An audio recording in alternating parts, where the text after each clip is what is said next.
What's up, everybody? This is Marquise Dupree, Doc Sports. Just wanted to say hello, and we're back again for another week of college football. And before we get into it, please like and subscribe. Thanks for everybody again for participating and viewing my podcast. And thank you for everyone that has given me great input on what they want to hear and what they don't want to hear. And that's one of the things that I want to improve on. Now, having said that, keep in mind, this is our show, and it just depends on what the fans want to hear. So please, in the comments, Facebook, Marquis Dupree, you'll see the Doc Sports logo. YouTube, Doc Sports Podcast, comments, drop them in there. Now, as you can see, woo, we have an exciting weekend. We had an exciting weekend. We have one coming up too, but we had an exciting weekend of college football. It's what we all been waiting for. And the team that I want to talk about, well, is the one that I'm kind of representing today. South Alabama Jaguars did their thing. Nicholls State. Oh, yes. 48-7. If I didn't know any better, I would have thought somebody bought a team. I would have thought somebody pulled up to somebody's campus with a briefcase. I'm not taking any shots at anybody. Like I said, it's all legal with NIL.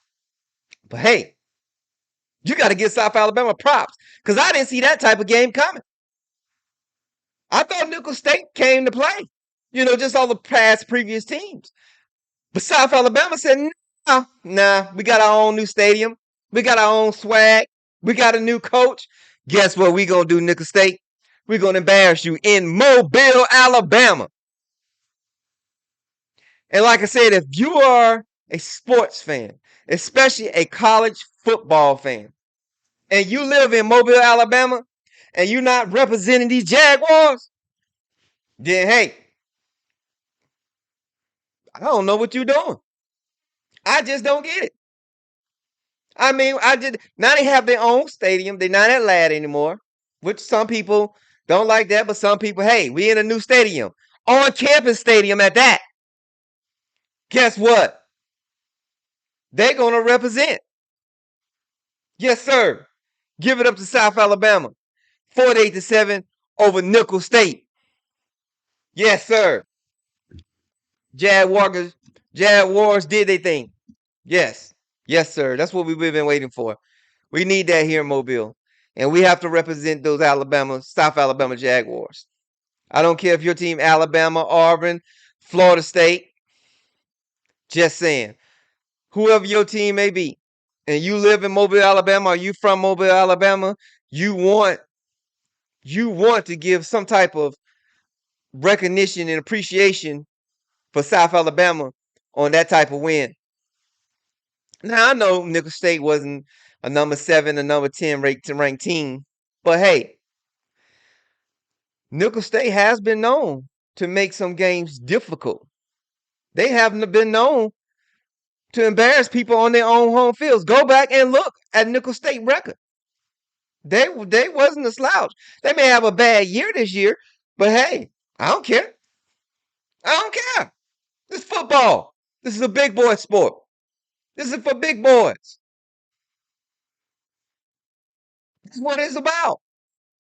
And South Alabama showed that, hey, they were big boys. At least on Saturday they was. Oh, yeah. They did their thing. They did their thing. If you can go back and catch that game, if you didn't see it, I only caught the highlights. So I can't talk too much. But I did go and pay some attention. I wish I could have went to the game, but I wasn't in town. I know a lot of people that tailgate out there, which I love the tailgate atmosphere. It's great. You have to get out there. The new stadium is great. Being on South Alabama's campus is great. You know, I feel like the tailgating areas in some spot can be a little better, but hey, I think it's all fun. It's all good. So hey, pick up the South Alabama Jaguars. Love them Jags. Go Jags. All right, now let's get into some college football. Now, I was talking about rankings last week, and one thing that I was talking about rankings is how I feel like some teams are overranked and some teams are maybe underranked. We've seen that in a lot of games last week. And I'm gonna go back over a few games, especially the big games. But one team I really wanted to talk about that we really haven't said anything about was the number 10 team. And the number 10 team is Baylor Bears. And believe it or not, somebody came up to me and said, "Hey, I'm a Baylor fan. Could you at least talk about Baylor?" So yeah, I'll talk about Baylor. Baylor's number 10. Last year they made some noise, made some big noise. I mean, they didn't make enough noise, but they made enough to get recognition. You know, we know what happened. We don't have to review back that far, but if you wanted to, go look back and see what happened with Baylor, and we can talk about it next week. That's what I told him. Come on the show, comment, and we can talk about Baylor. But Baylor's number 10 this year. They beat Albany 69-10, which that's what Baylor's supposed to do. They're the number 10, they're the number 10 team in the nation. You know, I know Auburn is not Florida Gators. I know Auburn is not LSU. I know all I gotta take my shots now. Y'all come on now. LSU fan roll me. We're gonna get into that, not just yet, but we're gonna get into that. We're talking about Baylor now. Baylor has a lot of ups and downs. Prior to last year, but they finally got the ball rolling, and I think I don't know, but Baylor could be one of those teams that we think, hey, they may could be in the playoffs. I think they probably could. When you look into their schedule, they have a nice little path. So we'll be checking out Baylor throughout the year and see what they do with their ranking. They darn show represented this weekend. I mean, anytime you beat a team 69-10, that's a good weekend for you. That's what I kind of felt like we should have did to Duquesne. But hey, South Alabama did it to Nicholls State. It wasn't that for but 48-7. You might as well say, hey, I'm gonna rep them Jags. You might as well say I'm gonna rep them Jags. Another games we want to go over quite on my little tablet here, so you guys have got to excuse me because I have my notes down here. So as I look down, I'm looking at my notes to making sure I have everything right. So hey, you have to apologize me. And also, I like to give big thanks out to my friend Michael Wright, who's an LSU fan, who kept me updated on the game and watching the game with me Sunday night. And we'll get into the LSU game, but I really want to give him a big shout out because he's also my sound guy and he keeps me right.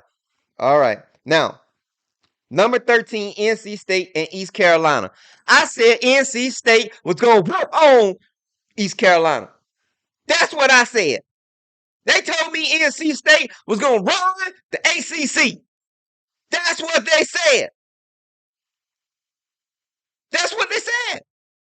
No, I don't know what it was. Was it a rivalry game? North Carolina versus East Carolina. I don't know what it was. But 21-20, 21-20, I didn't see that coming from East Carolina putting up 20 points against NC State because they told me NC State was going to run the ACC. That's what they told me. I didn't see that. Matter of fact, I looked back and I didn't see that. I saw East Carolina about to come away with a win is what I saw. That's what I seen. East Carolina. And East Carolina have been known. And I hate to keep saying this about every team, but East Carolina a few years ago was a monster. I mean, they was playing teams to the wire and beating some of them. But this year they wasn't supposed to be that.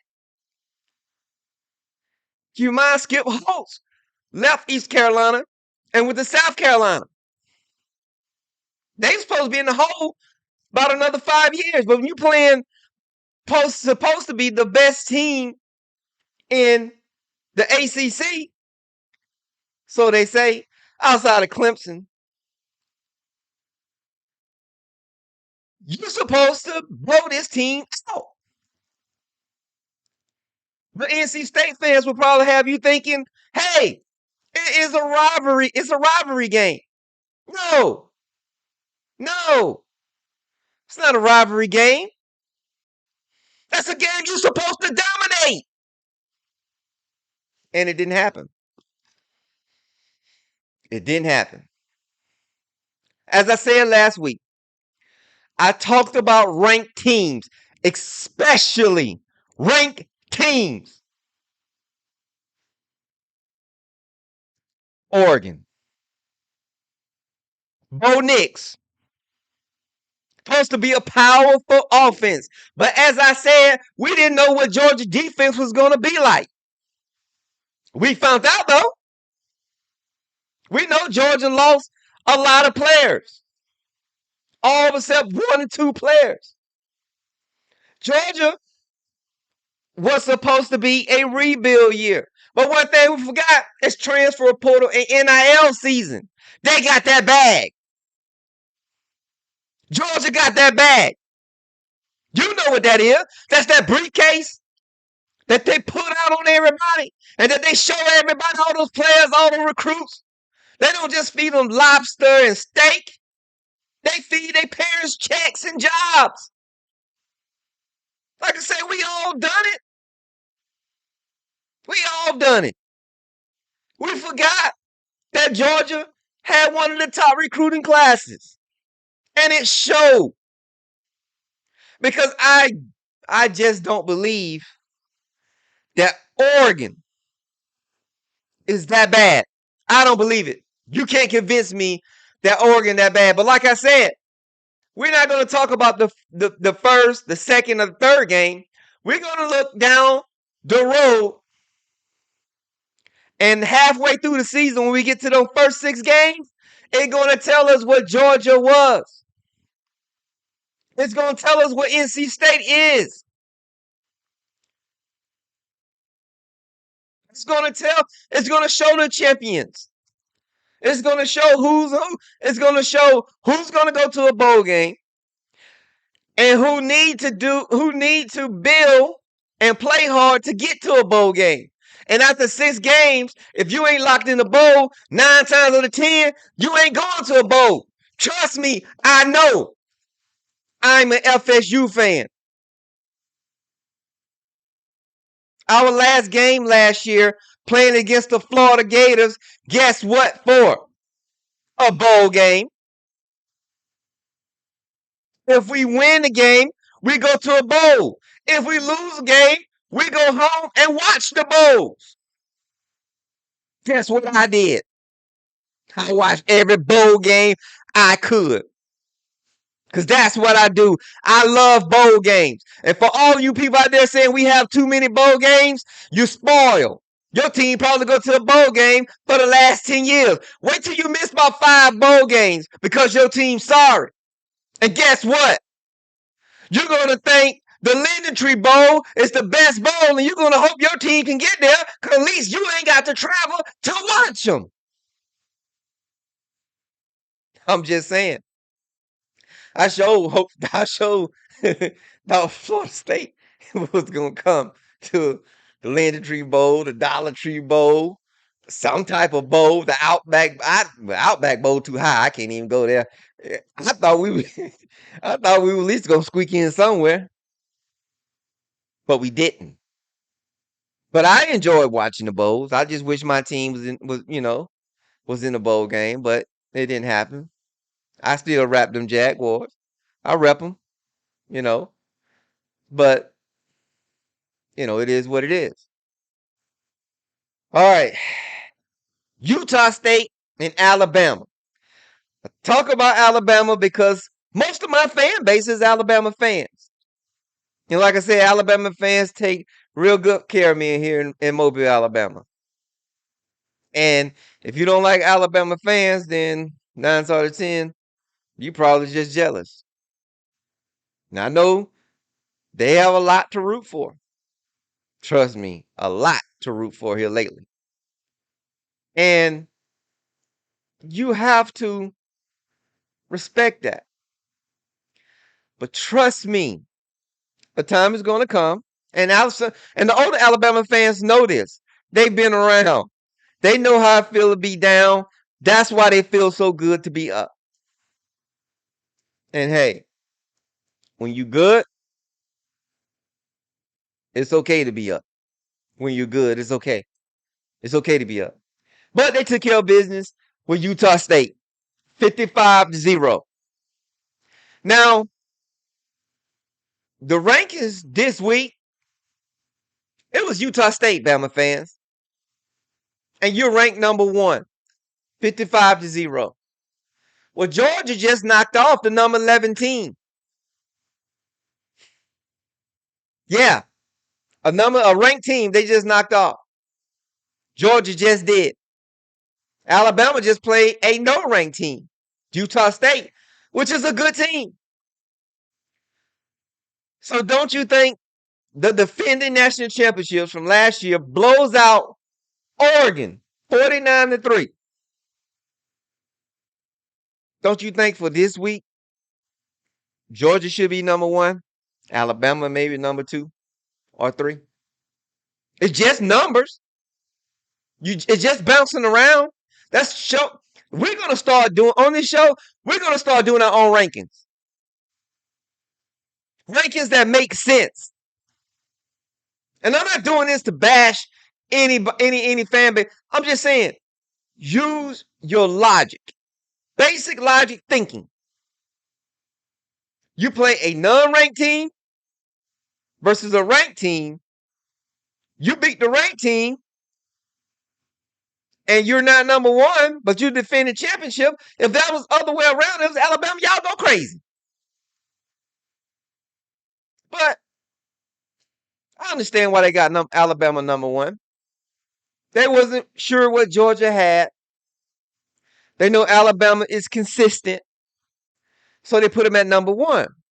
But one thing we have to be consistent on is just basic knowledge.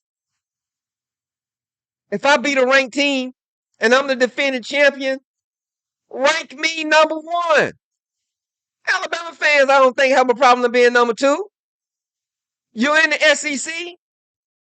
Y'all the 2 best teams in the SEC. You're going to play each other probably in the championship again anyway. What does a ranking during the first and second week even matter? And, I mean, I say whatever matter, but to me it makes sense when you're defending national champions and you come out and you beat a number 11 team, which, hold on, shouldn't have been ranked number 11. I think Oregon should have been 20 at best. Probably shouldn't even been ranked. But, hey, they ranked them. That's why they got spanked 49-3. Just saying. Now, next week, Alabama got a little difficult game. They go to Texas. They play Texas Longhorn. Steve Sarkisian. Ex-USC coach. Had some problems. Went to Alabama. Worked up under Nick Saban. Got himself straight. Got himself right. Got the Texas job. Now he got the boss coming into his new job, second year. And the Texas fans really don't know about Starks because I told you about us fans don't want them to. We want instant results. But it's all the process. But we don't want to wait for that process because we want instant results because we're tired of losing. Well, Texas fan, you better get used to losing. You better get used to losing. At least on Saturday. Because I think what Alabama going to come in and do, Nick Saban going to make a statement. I think Nick Saban is really waiting to play Texas A&M. And he going to pretend like Texas is Texas A&M. If Texas don't have anything, Nick Saban ain't going to care. He going to score 80 points. I don't know if He might can get to 90, but he don't want to show 90 because he want to put 90 on Texas A&M. And I'm gonna be there for it.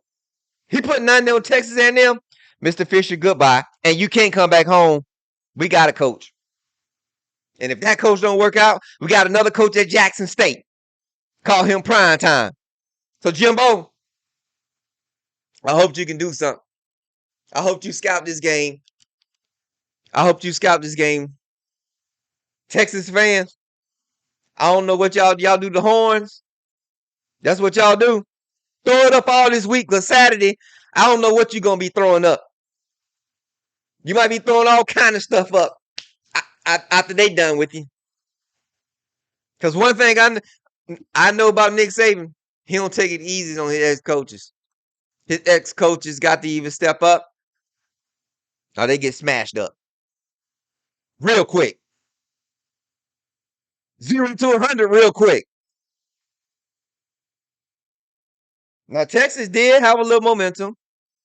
They beat ULM 52 to 10. ULM, okay. Louisiana Monroe. That could have done something. That could have, that could have motivated Texas for something. I think it could have. But with a machine like Alabama, to beat Alabama, you gotta beat them. You can't be a close game. You gotta dominate for 4 whole quarters. For 4 whole quarters, you gotta dominate Alabama. And I haven't seen a lot of teams really do that. I think Clemson was probably about Clemson's probably about the only one. And they didn't really do that. I mean, they make some good plays and they beat them. But I haven't seen Alabama be dominated in a long time. Beat on all sides of football. So that's why I say Texas and keep in mind, these are my opinions. I was proven wrong on a lot of games this weekend. I was proven wrong. Go back and look at them. Look at my old podcast and see what I'm saying. Go research those games that I called. Now, back to the ACC. The best team, I think, in the ACC is Pitt. The way they played West Virginia, they put on a show. I keep saying that because that was the best game. That was a good game. That was a great game. Great game. And Pitt got Tennessee, an SEC team. Now, if you go back to this weekend, SEC won all their games except for one. I'm just saying. They won all of them except for one game. That game was on Sunday night. We're going to get into that. Oh, we're going to get into that. But Tennessee and Pitt, I think, is going to be it's going to be a good game. I think Pitt have a team together that's going to dominate, and so I kind of look at Pitt winning that game. But they would tell you and they would try to convince you that Tennessee is in the SEC and Tennessee is going to win. And Tennessee is no pushover just because of their fans. And Tennessee is also one of those schools that needs something. And I just don't understand.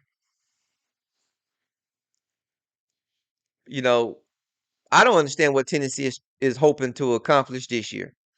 We have to watch them. They kind of like Miami when they win 1 or 2 games. They kind of say they're back, but not really. But I think Pitt is the better team, and I think Pitt has the best chance of winning. And I think Pitt will win that game probably 28-14, if not 28-7. And if Pitt get really on the roll, kind of look that up in the high 50s, low 20s for Tennessee. But Tennessee has some good talent on that team.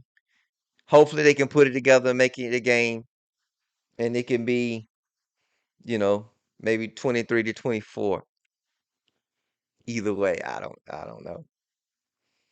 I don't know. 23-24 sounds good to me though. Real good. Extra good. I'm just saying 23-24 sounds good, sounds familiar. Y'all know what that sounds like? Huh? 23-24. I know. Yeah, let's get into it here. Let's get into it. Now, I was humble last week and I had, I called that game. I was nervous about LSU and FSU. Yeah, I was nervous about it. And I was still nervous watching the game. We let them jokers come back. But let's just say those Tigers, they're not growling this week. They claws has been declawed. They house kitties this week. But everywhere we went, brother, every LSU fan talks smack except for one. And that was my friend Michael Wright. Humble cat, like I am. And I'm not talking to him. And for those LSU fans that didn't talk and understood that they had a new coach and they was rebuilding, that's what you're supposed to be when you have a new coach coming in. You don't know what you have, and I respect you guys. Before you one of you ones that thought Jamarcus Russell was gonna run out of that tunnel,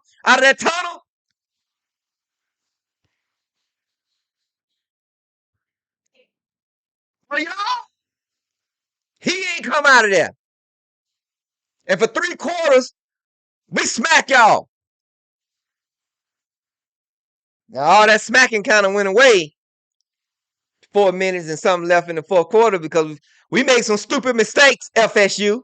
And that's what I was afraid of when it came to Duquesne, playing those small schools. We got to clean a lot of stuff up. But one thing about them Noles, they fighting again. That don't mean they're going to be undefeated this year. I hope they are, but they're fighting again. And all these LSU fans that said y'all was going to do this, and y'all was going to do that, and y'all was at home, and y'all was this, and y'all was that. And all you FSU fans, you better be humble because we let them came back. And I felt like if they would have made that field goal with the momentum in their favor, we probably wouldn't be boasting about 24-23. But hey, we got out of there with a win, and we need that win. If no college football team needed that win, we needed that win. All right, let's get into the upcoming games. Like I mentioned before, number 1, Alabama and Texas. That goes down at 12 p.m. on Fox Network, and I ain't gonna be getting all these free promotion. Fox and somebody, y'all need to start saving some money, ESPN or something. I'm just saying. Another good game, I think, would be South Carolina and number 16, Arkansas. Of course, that ESPN. That should be a great game for all you for all you SEC fans. All right. South Alabama and Central Michigan. That goes down on ESPN Plus. Could be ESPNU. You know how that does it. I got South Alabama over Central Michigan. I will call the score after South Alabama put 48 points on Nickel State. So I would say South Alabama should win that game. Maybe 28-7, maybe 30 something to 14. I got South Alabama in that game because I always rap. Them Jaguars, as you can see. I told y'all this one team show. I told y'all that. All right, and my best game. Oh, I wanted to mention this game here for Appalachian State plays Texas A&M. If you didn't watch Appalachian State put up 60-something points this week against North Carolina, either North Carolina is garbage or and Alabama no App State. A lot of colleges know App State. They can make your life miserable, and I hope that they make Jimbo Fisher's life unpleasant. But I think Jimbo and Texas A&M has a good football team. I think they end up pulling it out. I kind of look at that game maybe being high 40s. Got Texas A&M coming out of there with probably about let's just say 46-28, somewhere up in there. We'll get back at that. But yeah, That's going to be a good game. And of course, I yell my best game of the week is Tennessee and Pitt. Now Tennessee is ranked 24. Pitt is number 17. And let's just kind of see. Georgia got to ease one. Stanford out of Birmingham. I don't know. Jackson State, what they did to us. I always say that, but they ain't gonna do that to Georgia. Nah. But just a little tab note, Stanford is North Alabama, just like Jacksonville State. If that interests any of you. All right. And everything else I see. Oh, another good game. Number 20, Kentucky and Florida. At Florida. Kentucky got to go in the swamp. Mark Stoops, our former defensive coordinator at FSU, who really defense that wasn't the Jeremy Pruitt defense that championship year. That was Mark Stoops. Jeremy just held it together. I guess you can give props to that, but it wasn't for Mark Stoops for bringing that defense in and implementing that defense. I don't think we would have won that national championship. But Jeremy Pruitt was the one that kept it together, and he put a little things in there. But that was Mark Stoops. And I think number 20 Kentucky and number 12 Florida, I kind of feel that's going to be a slobber knocker. But I don't see Kentucky beating Florida at home. I don't see it. Tell me what you think. All right, guys, so that's going to be it tonight. That's Marquise Dupree, Doc Sports. Just want y'all to check out all the South Alabama gear. Please like and subscribe. And for everybody who said that Florida State was going to take a beating, let's just say, oh, you know what it is. Y'all have a great night. Catch me on the live side. That's what we calling the live access show. That's going to go down Thursday night, 8:30. Live side. And we'll do it again. If we have a good success Thursday, we'll do it again over the weekend. I'll look at it on Facebook. We're going live on the live side. This is Marquise Dupree with Doc's Sports Podcast. Later and peace.